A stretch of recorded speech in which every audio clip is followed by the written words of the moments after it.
Hello everyone, this is Perfume Coast, so welcome to my channel.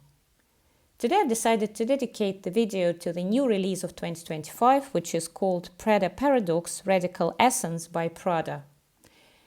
So without further ado, let's jump into the ocean of perfumes. And as I often do, let me compare the new release to the flanker that I have in my collection, which is called Virtual Flower by Prada. So this one was released in 2024, but first thing first, let's have a look at the notes that Fragrantica is listing. So on the top we've got bergamot, in the middle there's jasmine and neroli, and finally in the base there's musk and ambrette. So as said before, this one was released last year, but it took me almost a year to put my nose on it, simply because I'm not a big fan of the original release and most of its flankers, which to me are a bit boring, to be honest. As you may find lots of similar DNA on designer market, in my view. But when I did test this out, this perfume to me was love at first sniff, and I had to have it immediately. So right away, you can smell tons of laundresque accords in combination with citrus and non-indolic white florals. It's utter classy laundry detergent that's perfumey and a touch floral. It has this modern aldehydic quality to it without actual presence of aldehydes.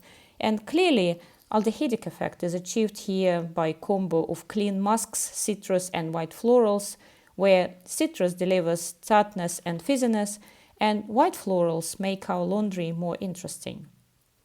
So this one, in my view, has very little to do, in fact, with OG and major part of its flankers, which are rather gourmand forward, whilst this one is clean, touch citrusy and white floral.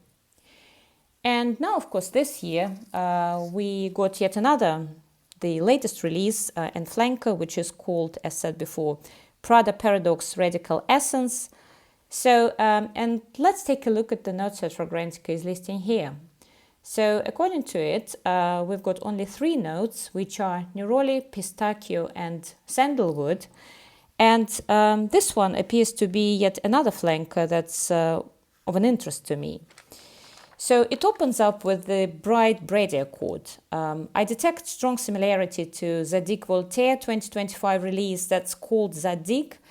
That one contains chantilly cream note, but does come across bready in a very similar way. But back to this one, all of a sudden, this quite gourmand bready opening takes a sudden U-turn, starting to be more translucent, more citrusy clean, and in the end it loses its initial gourmand facets altogether. This shift happens quite quickly, by the way, on my skin, in a matter of minutes, in fact. So now what we're having is derailing of totally gourmand opening to utterly clean one, laundry detergent direction, resembling Virtual Flower release, which has been featured previously. So on the one hand, this fragrance is quite deceitful, but on the other, it's also very special for that reason, and as if making fun of those of us who take our purchase decision based on the initial spray alone. But jokes aside, good thing about this release, apart from a sudden shift in its character, would be that it caters to the appetites willing their clean, laundresque perfume to be a bit more interesting and transformative, even for a few minutes.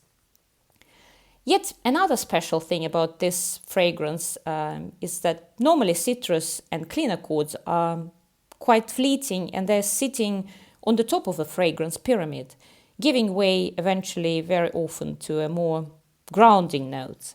Well, here it's the other way around. Quite heavy, heady and bready accord is on the top, and it then changes in a citrusy clean direction. So in the deep dry down, though, I can still smell very remote hint of that initial bready cakey accord, well, perhaps crumbs of it at that point. Overall, a big recommendation for what effectively is a clean, laundresque fragrance with an extremely unusual and fun twist to it in the form of gourmand opening.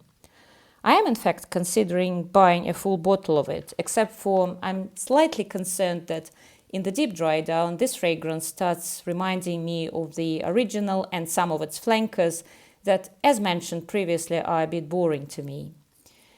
The good thing, though, is that Landrask DNA is there to stay, so effectively I have to decide on whether I need my fun, transformative laundry detergent that has this Prada Paradoxe DNA I do not really care for.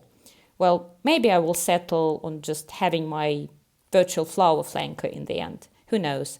Yet to be decided.